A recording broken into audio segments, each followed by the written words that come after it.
So as an independent filmmaker, we all use different cameras for different jobs. I'm an owner and driver of a Jvc 600, which is what you're seeing this on now. It's been a fantastic camera. It's just so versatile. I've used it in all kinds of situations all over the world. But we're all getting calls for the look of the Canon look, using some nice glass lenses and to give us a nice sort of depth of field shots and to be able to get really close, really intimate, and just to be able to burn out easily and just have the versatility of glass prime lenses. I'm willing to use a lot of DSLRs because I need sound instantly. I do a lot of work abroad in quite difficult situations and I want to roll out of the van, start shooting without having to start putting different things on the camera. So I'm very interested in the Jvc 300, GY300, because it's going to be able to give me the sets of lenses to use. Here in my mate Emia's garden down here in Cardiff, we're going to be trying out some Olympus OM lenses, a Sanyo lens and a Canon lens. Set up here with light on one side of my face so we can just see how the camera deals with the shadows on this side. Of course, we would be using a reflector under normal circumstances. So I used this camera a couple of days ago for a festival that was going off. I took down my Sigma 17 to 50mm lens, which is what you're seeing this on now, and it performed really, really well. It was nicely weighted. You put anything bigger like the one of the Canon's kit lenses on, and it's very front-end heavy.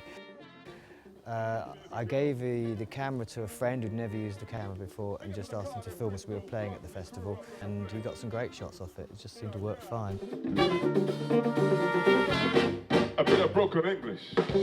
Not true, them talk say the optimist that live in the peninsula of infinite possibilities.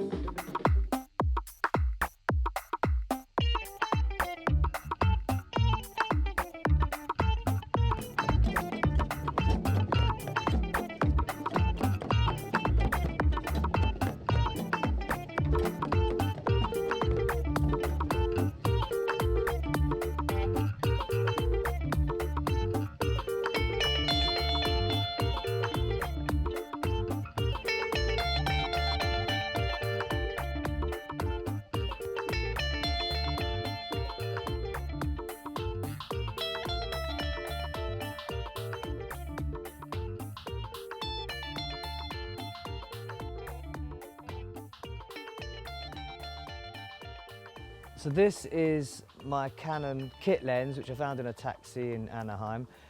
70 to 300. Not the best of lens. It was wide open at f.4 and a 164 ND on it. Obviously, I can't see what it looks like, but we shall see. But I think what I'm interested in is how you need a lens sometimes to get some close-ups from a distance. The kind of work I do is often you've got to be a little bit discreet. I'd be intrigued to see what these shots come out like on the end of this lens. So we'll just do a couple of shots around the garden and see what they look like. This is a Panasonic 14 to 140 lens, a really good, useful sort of all-day lens if you're going to be sort of moving between what you're going to be shooting. It goes between 4 and 5.8, so it isn't sort of it won't go as wide as some of the Olympus lenses we're going to be looking at, or even the Canon I've had. But a great lens, a great tool to have with you if you're not sure what you're going to be focusing in, or you're going to be doing GVs and interviews. But a lot of people might have one of these already, and it will fit in well straight onto the JVC without changing the setting. It's micro four thirds. Okay, so this is a mid-1970s 50mm Olympus OM lens with the photodiox converter on it. We've come inside because it's just kind of too bright really to be able to open it up too wide. And these are great old lenses, you know, and they could pick them up quite cheaply. And I think we're open up about, what we open up there? 2.8. And it's quite kind of critical. I expect I'm coming in and out. If I do this, I'll be coming in and out of focus. A great lens for some indoor interviews, I'd say, and very, very affordable. And this is an equally old vintage 1970s OM 70 to 150 lens. Again, just a really useful bit of kit to have in your kit with you if you're out shooting. Wide open at, what are we at here? 3.5, so not quite. Is that wide open? Yeah, so it's a 3.5 to 5.8. And as you see, it's kind of tight, isn't it? And it can go even tighter, can it? It's 3.8 constant, 3.5 constant. Is it? Oh, sorry. This is Emma. You'll see him in a bit. This is it's a 3.5 constant. And zoom in, Emma. What's that like? What's lovely about this lens is it's a push-pull. It's like it's on the shaft, and it's really lovely to operate. And all these lenses are old, and there's a lot of movement before the focus works. There's none of that sort of bagginess which you get with a lot of the more modern, cheaper lenses. And I think what's sort of good about this camera, I mean, there's lots of cameras and lots of lenses about that can do this, but what's quite interesting with this JVC is the fact we've got this sensor that can be remapped according to the lenses that you're using, the format you're using, and the price. I mean, it seems to be a really reasonable price. There's a lot of camera, a lot of kit, and it's 4K.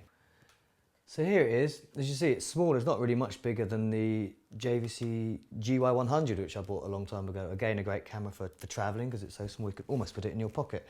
This has got the Olympus lens. There's the Olympus adapter.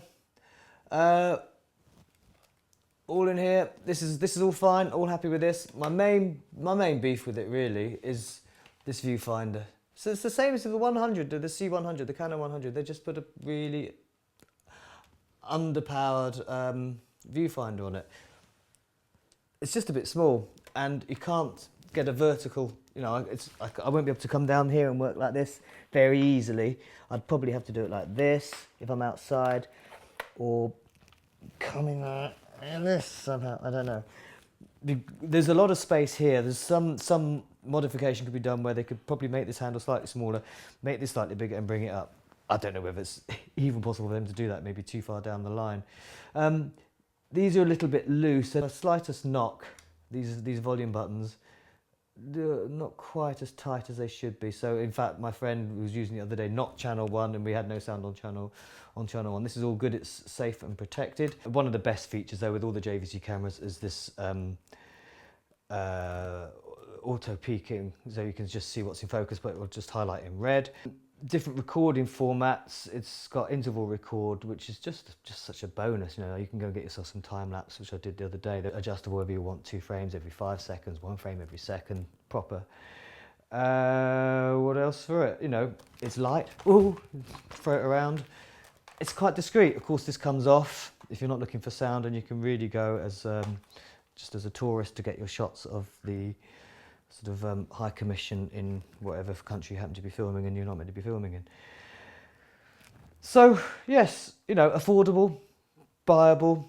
I wouldn't really hesitate. If I had a job where I thought somebody was asking me to be able to use these lenses, and they said, you know, could you purchase? I wouldn't hesitate to purchase, and I think it can only get better, especially if they can remedy some of these slight ergonomic problems that it's manifesting at present.